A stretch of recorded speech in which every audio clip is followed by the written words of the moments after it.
Welcome to Late Night Love, the joys, the heartbreaks, and the everyday moments that shape how we connect with our partners, our kids, and ourselves. And I should have mentioned we're the podcast, the show that talks about the joys, the heartbreaks, and the everyday moments that shape how we connect with our partners, our kids, and ourselves. And let us remind you that you can find us at latenightlove.us right there.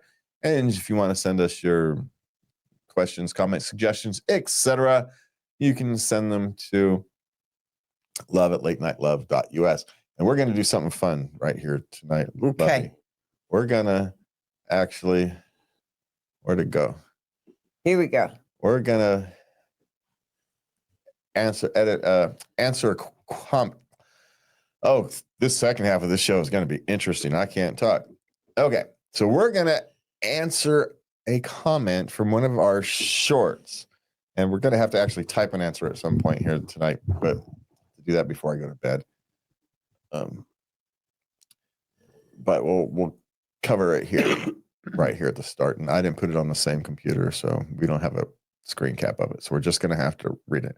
We were talking about picky eaters, and if we want to remember, and we were talking about picky eaters, and do you cook their own food?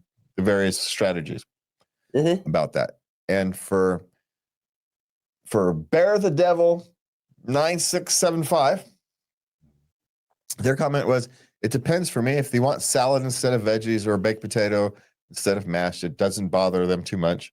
If it doesn't add any extra cooking time or effort, that type of thing, any cooking time. And what I'm really doing is probably the main thing, right? So as long as it's not a big deal, then she doesn't mind kind of accommodating. Yeah. If it right, so who cares? Yeah.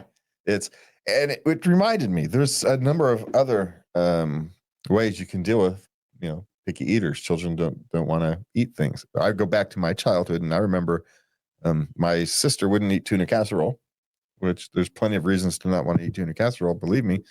But my sister didn't like eating tuna casserole, so my mother changed the name. She called it Shanna Goulash, and all of a sudden my sister would eat tuna casserole.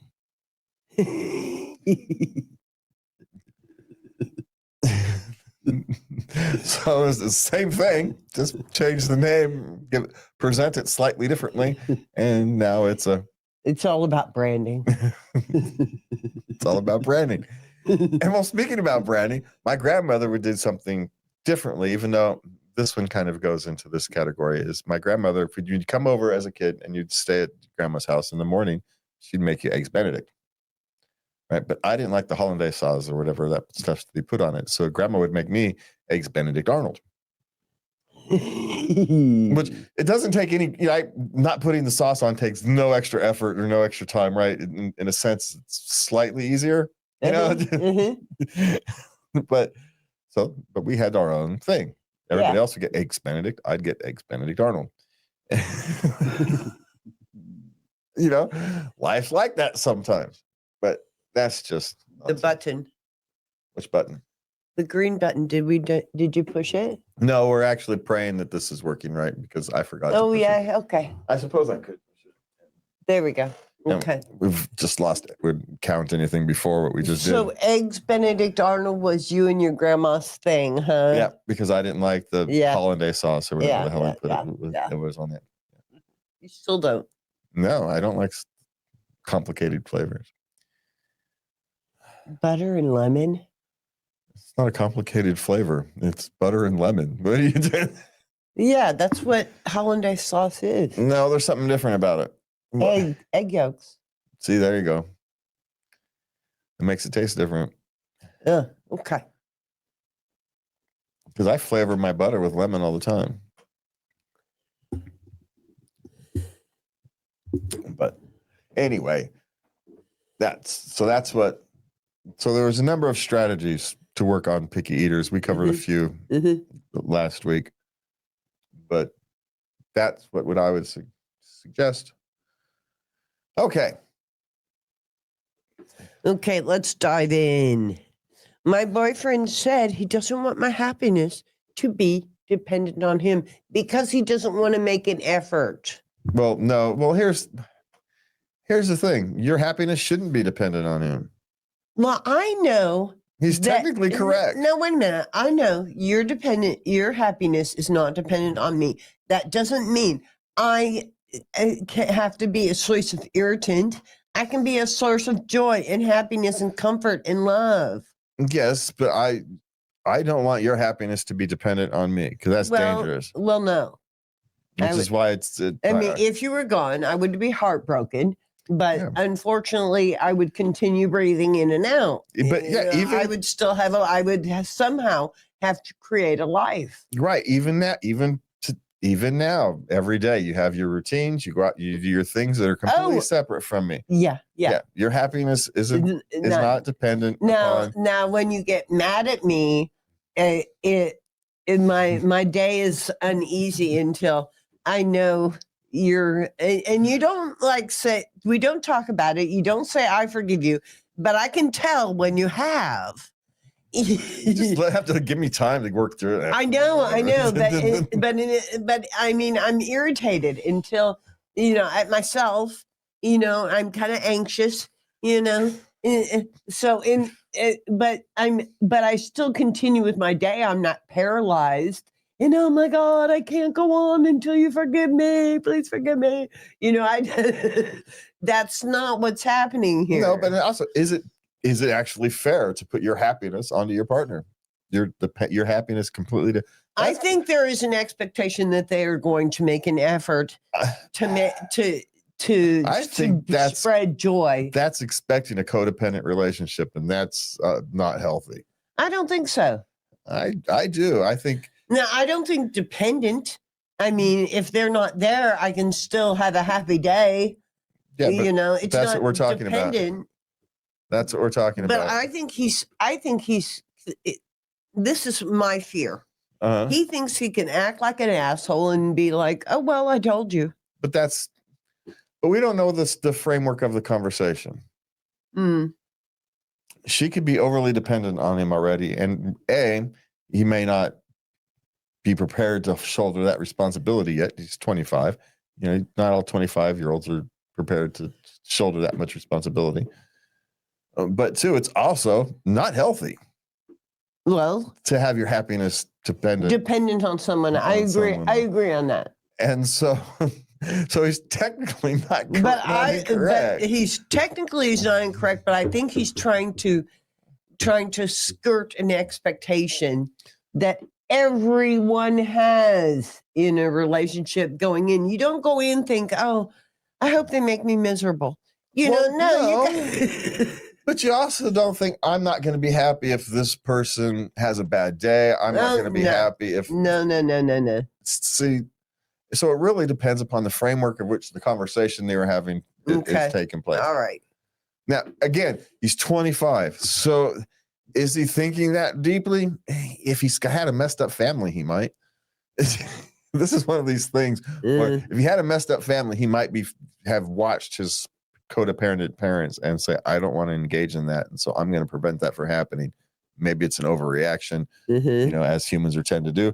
Or he could be a 25-year-old who's trying to not shoulder the full responsibility of a complete relationship.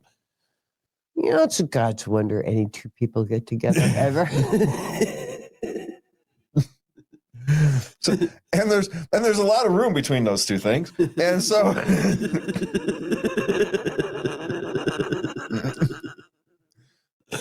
there's a little bit of this, a little bit of that. So here's the thing. Find out what it is. Is it that he's afraid of shouldering that much responsibility? He doesn't want that much responsibility for somebody else yet.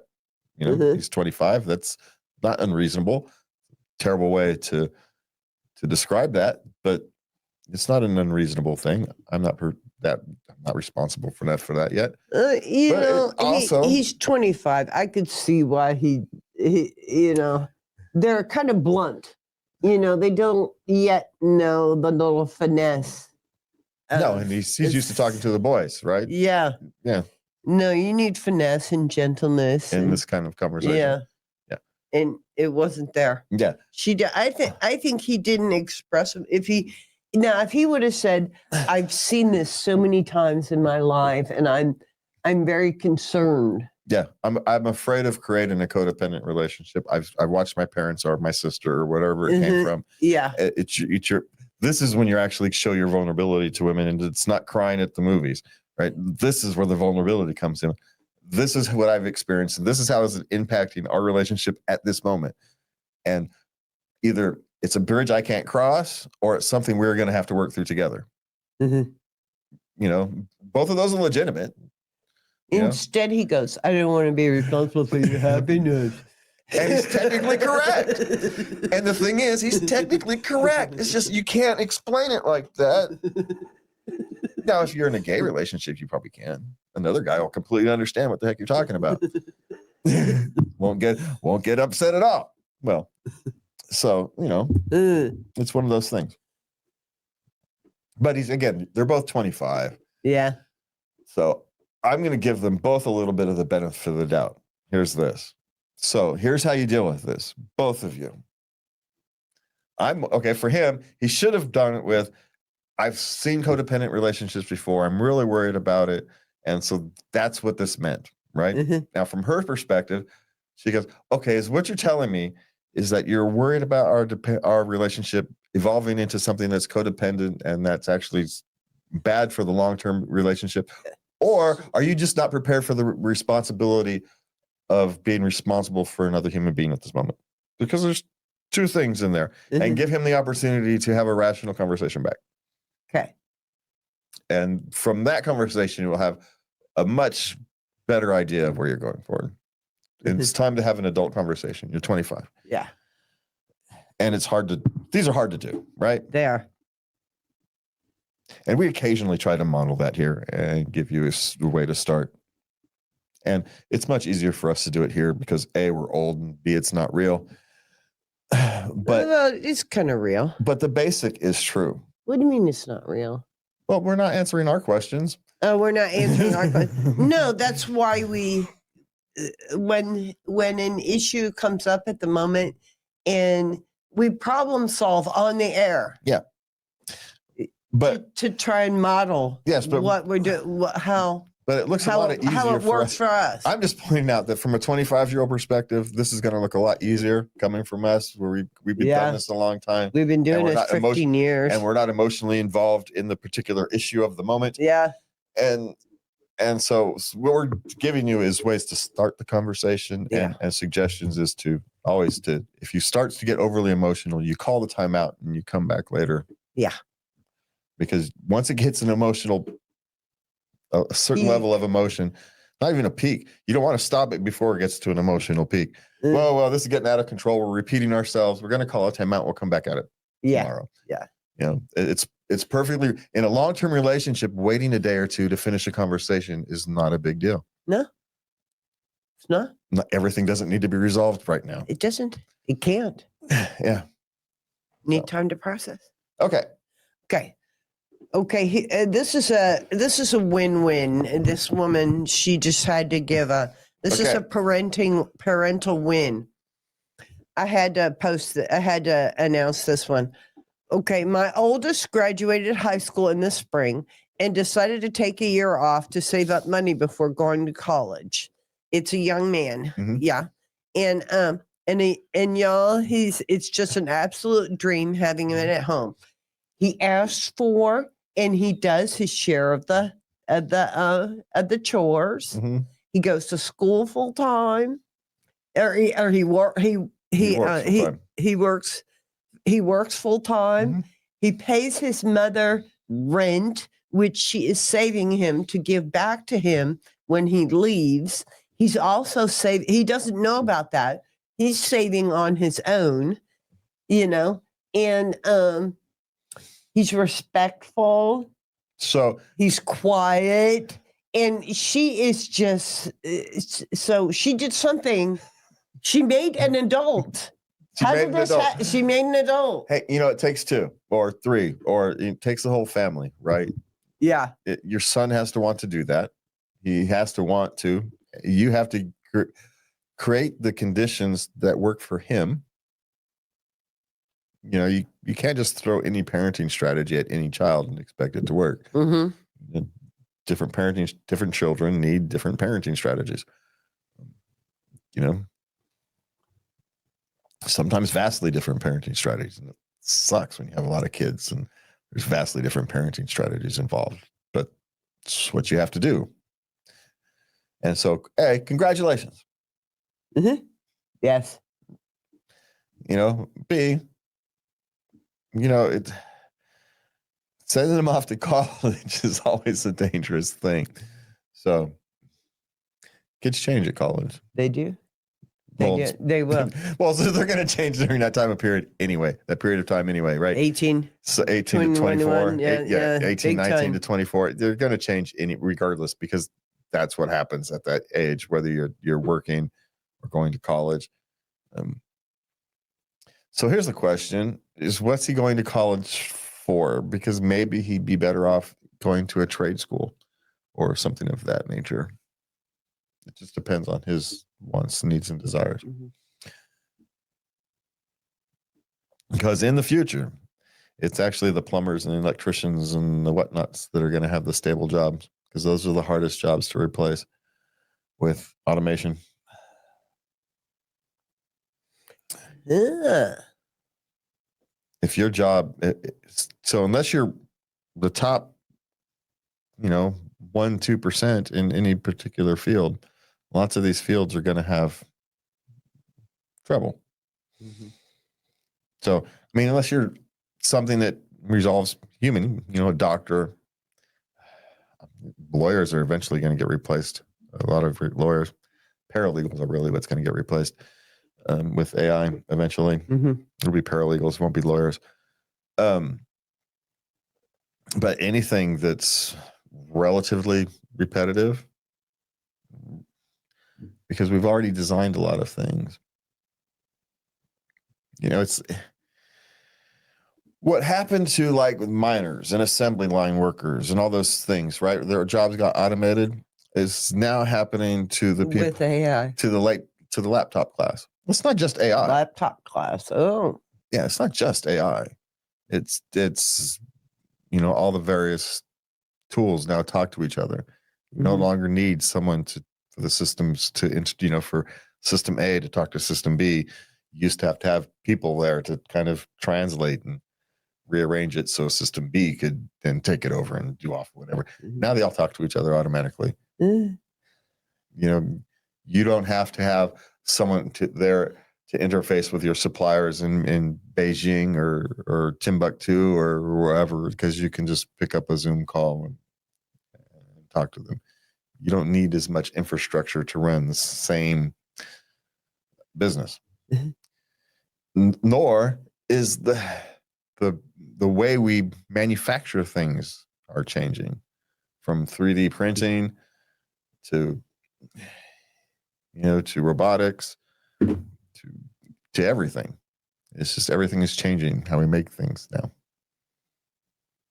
So I know everybody looks at this as scary. Oh, what are we going to do with jobs? Well, technological innovation has never led to less jobs in the long term. It's always been claimed that it was going to, but it yet never has. It never has. It never has. Now, there's been great disruption in the process. The biggest one that we all know of, it's the Great Depression, which was caused by almost 90% of the major factories and supply chains and stuff became essentially irrelevant overnight because of the switch from steam power to electricity. Ooh. And everything that was based upon that, all these loans that were paid based upon the the theoretical value of the factory. Well, now this factory is obsolete. It has literally zero value. It doesn't even have scrap value. It's cheaper to get new stuff because of the new equipment than it is to scrap these factories or to retool these factories. It's cheaper to build a new one. And so literally overnight, everything that these major corporations were built on became worthless. Literally worthless. And the whole house of cards fell down. because, well, we need you to pay back your loans. I don't have the money to pay back my loans. Well, you can sell your building. My building ain't worth anything. No one's going to buy it. And so the whole house of cards came tumbling down because of a shift from which is actually the biggest problem of shifting from fossil fuels to renewables so quickly, is there's the danger of a lot what was being built, becoming worthless essentially overnight, economically overnight, 10, 15 years. Yeah. Everything that was based upon a theoretical value of that becomes worthless. So what happens when land values collapse? People have to walk away from their houses because they literally can't sell them. Yeah. So sadly happens all the time. There's your economics lesson. Or sorry about that. Congratulations on your win. Enjoy it.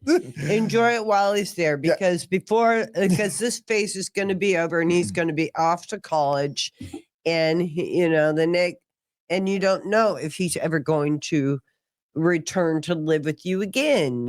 Circumstances happen. He may, and it sounds like he's the kind of young man that you wouldn't hesitate to offer your home open again. Of course, he's your child, and so this is just fantabulous, and I'm so very happy for you. Congrats. Yeah. Sorry for our 10-minute rant. My apologies. Okay, what's next? Sold my son's first bookshelf, and he's devastated. He made it with his dad. Okay, now this little boy, he's 8, and she redid his room. They did it together. She thought he knew she was selling it because it was made for the little kid books, not big boy books and big boy toys. And it didn't work in his room anymore. So she told him she was going to sell it, and she thought he knew. And after it sold, he just completely broke down. Why? She doesn't know what to do. She didn't remember that he had made it. She didn't remember that until he said something. She just thought, oh, it's been in his room. He's attached to it. Okay, then there's nothing you can do. Let him feel his emotions. Let him, and just life is going to move on. There's literally, regardless, there's nothing you can do, right? What's done is done. I suppose if you happen to remember who bought it, you can go buy it back. If someone from the neighborhood got it, you can try. You can give that a whirl. Most people would understand. Yeah. Give them double what you paid back. How much they pay for it? $5. Yeah. So you give them $10 back for it. Yeah. But it's actually not required. Sometimes lessons are painful, and in a sense, life doesn't always go the way you want, and you're going to have to feel those emotions. You're going to have to manage those emotions. You're going to have to get through them, and it's a life lesson for them. Now, as a parent of adult children, this is one of your first, probably, big ones that you cannot save your child from these things, and then you're going to torture yourself forever. I know, because I lay awake at night and think of things that I could have done differently. And the bottom line is I did the best I could with what I had at the time. Yeah. Yeah. If she had remembered that they had made it, she would have stuck it in the top of her closet and not thought about it for the next 10 years, right? That's right. That's what would have happened. It's not intentional. She had a brain fart, And you can't expect an 8-year-old to always understand, to always understand things. Yeah. So yeah. This is one of those things. Life's like that sometimes, life doesn't always work out in our favor. And sometimes things that we care about get thrown away or get destroyed. And we have to learn how to feel those emotions and then move on. And this is an opportunity for your son to experience feeling those emotions and moving on. Mhm. You know? Yeah. You can buy him an ice cream to say you're sorry in a couple days, or something. If he's been wanting a video game and you haven't been buying it because you just haven't felt like it, buy it for him. Yeah. I suppose, but that's not required. There's literally nothing to be required except otherwise don't let him hang on this emotion too long. Try. Get it over. Yeah. This is one of those things. It can last a day or two. It will. It's fine. If it gets into 3 days, then you're going to have to worry about, okay, I need to teach my son, help him manage emotions. Because this is a 1 or 2 day emotional thing, right? Yeah. Yeah. Even as an 8-year-old, you get over it, especially boys, you get over these things relatively quickly. It's just what we do. Okay. So allow him to. Don't let it drag out. Don't be the one to drag it out is my biggest take from this. Take him out for ice cream, something small to say, well, I'm sorry this happened. You're not apologizing because you don't need to apologize. You're apologizing that it happened. You're not apologizing for doing it. There's nothing to apologize for. You can't be expected to remember everything. It's unreasonable expectation. You tried your best to get the information out of an 8-year-old that you could, and communications didn't work because he's an 8-year-old, and it doesn't always work as an 8-year-old. Yeah. Life's like that sometimes, and don't beat yourself up over it. Don't make it a bigger thing than it is.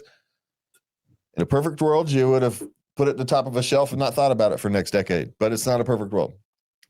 So just don't be the one to let it linger. And if it lingers for him more than 2 days, and you're going to have to figure out a way to, sorry, buddy, it's time to buck up and move on. Yeah. I don't know if dad's still around, but dads are pretty good at that. Yeah. If dad or grandpa is still around. Well, here's another one. If dad or grandpa's still around, how about build another bookcase? Maybe. But this is one of these tough conversations. Dad, he says, yeah, I get that you feel emotional about it, but sometimes things happen, and we just have to kind of move on from them. Dads are good at having those conversations, and if dad isn't around for some reason or another, the grandpas can do that, fill that role too. It's an opportunity to learn. Okay, these poor parents. Intellectuals who birthed a sporty kid. Help. Okay. You're going to have to get out of your comfort zone just a little bit.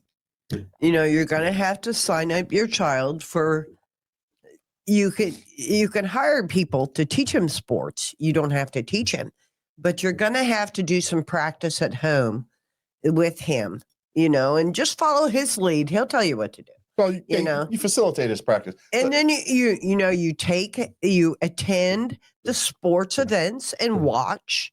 You take snacks for the kids when it's your turn. Just be supportive. Well, there's a number of ways to deal with this, but my way is take this as an intellectual exercise. Okay, you don't have to understand that your child is a sporty kid, but you can. Okay, intellectually speaking, you know how to do this. You know how to break things down into their component parts and work intellectual. That becomes an intellectual exercise. How do you nurture your sporty kid through life? Just break it down from an intellectual perspective and go do what you're best at. And I know we tell parents all the time that, make sure you go to all your kids' games and whatnot. I always put a caveat to that because, lots of kids don't want their parents there. Your children don't always need you hovering around, seeing everything you're doing. It's actually good for your kids to go out and experience the world without you around it, to participate in their team sports by themselves on their own. And it's a fine line to walk. So I'm not going to tell any one person to do one thing or the other. I'm just saying that consider the fact that not every child needs you there all the time. Some children are better off with you not there. They're more comfortable being themselves. I would agree if you ask the child, Children don't know. I mean, you can ask the child for their input, but they don't actually know what they need. You can ask them their thing, but they don't actually. You're going to have to make those parental judgments, right? I'm just saying it's an option for some children that they're better off with you not around all the time. They need to experience life by themselves. This is their opportunity to be themselves. For whatever reason, they can't be themselves around you. And so now, because you're not there, they get to break out and become who they are. That's a thought. Maybe you're a little overbearing, the type of thing. And your child never going to tell you he doesn't want you there. Of course he's not. But, don't go one day and see how he plays and ask the coach. So experiment is my suggestion. Experiment. Okay. That's a good idea. I like that one. We talked about dependence, earlier in the show, and you don't want your child to be overly dependent on you either. You want them to be able to operate in the world on their own. You want them to have the confidence to be able to know they can tackle the world. So, just as when you're talking intellectual parents, you're going to have to figure that one out. Yeah. Right? Yeah. Okay. My boyfriend has very weird gift preferences. He's not romantic. He asks for practical things like tools. No. He does. No way. Yes. A man asks for practical gifts. Yes. Oh my God. That has never happened in the history of humanity. Oh, wait. No, I got that wrong. I'm completely backwards. That happens every day. That is the most routine thing for a man to do on the history of the world. Ask for something he wants. Something that we need. At best, we're going to ask you for something we wouldn't otherwise buy ourselves, right? Yeah. But it's going to be the tool that we're not going to buy ourselves. Well, his drill was starting to get run down. Yeah, so he needed a new drill. He needed a new drill. Yeah. So go out and buy him the very best drill on the market. No, buy him the drill he wants. Men have preferences about their tools. Oh, they do. If he wants a certain type of drill, a Milwaukee or a DeWalt or a Makita or whatever his preference is, you get him his preference. Okay. Just saying, men can be particular about their tools. Yeah. Some guys some guys don't care. They just buy whatever they need. But if they're into tools, they'll have their preference. Okay. And just don't ask too many questions because you'll run down a rabbit hole you're not going to want to listen to. So if you ask for a tool, ask what one, what brand, what kind, what model, all the details, and guess what you are being? You are being romantic to him. See, you're thinking about what's romantic to you. Oh, I hadn't thought of this. See, you guys think it's romantic? We buy you what you want. Oh, fuck's sake. Really? Okay. Yes. It's practical. That's what we want. What is more romantic than getting what you freaking want? How is this so hard? I don't understand.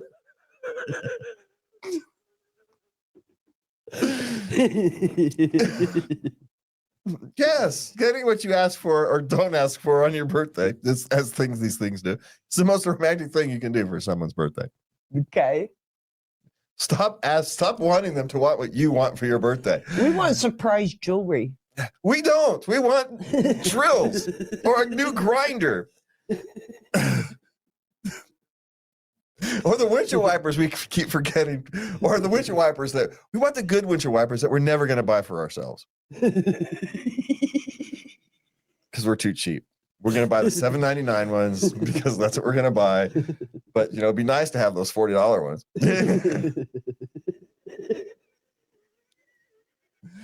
Yes, to us, those are romantic gifts. But how do you guys not understand this by now?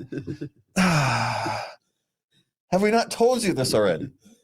We don't believe you. Oh, for fuck's sake. The one time you communicate. We cannot wait for nothing. Okay, what's next? This is why women get it labeled as trouble, and just unmanageable and just all those words. Well, this is why we pull our hair out. This is why you're bald. Okay. How do you feel when your baby cries? Now, she's attentive. Okay, the baby cries. She's attentive. Check. Hungry, diaper. Yeah. Bored, maybe bored. Try a little. Then she'll set up with maybe some entertainment, or play with the baby for a little bit. Go. Baby starts crying again or is still crying. Tries to put the baby, okay, maybe the baby needs quiet, change of scenery, tries that, leaves the baby. Baby's still crying, comes back after another 10, 15 minutes. Are you hungry now? But she just doesn't feel this heart-rendering feeling when the baby is crying. I mean, she knows she's concerned and she attends. But not all crying is the same. When you say babies cry for different reasons. As parents, we tend to learn these different cries relatively quickly. And you have too. Yeah. This child just doesn't want to go to sleep, and so they're crying essentially to keep themselves awake and trying to get your attention so you can help them stay awake. They're not actively thinking that, but that's what they're doing. And but then there's the crying because they've got gas and they're just uncomfortable, and so they cry because they don't have any other way of expressing anything. Yeah. So there's 100 reasons why children, infants and babies can cry. And most of them are routine, right? I think children actually have the crying is more often gas than we actually would love to believe. You think so? Yeah. Well, for us, what's a minor stomach cramp and kind of goes on about their way to a baby is a huge experience. They've experienced nothing else in their lives. And so they've got this stomach cramp. Or, this is gas is moving through, or their digestive system is working. Sometimes as stuff moves through your digestive system, you can be uncomfortable. Mm-hmm. Well, if that uncomfortableness is one of the only things you've ever experienced, you might have a strong reaction to that. Yeah. So it doesn't necessarily surprise me that the reaction to that might be crying, to what the rest of us would be. That's barely uncomfortable, but they don't know that yet.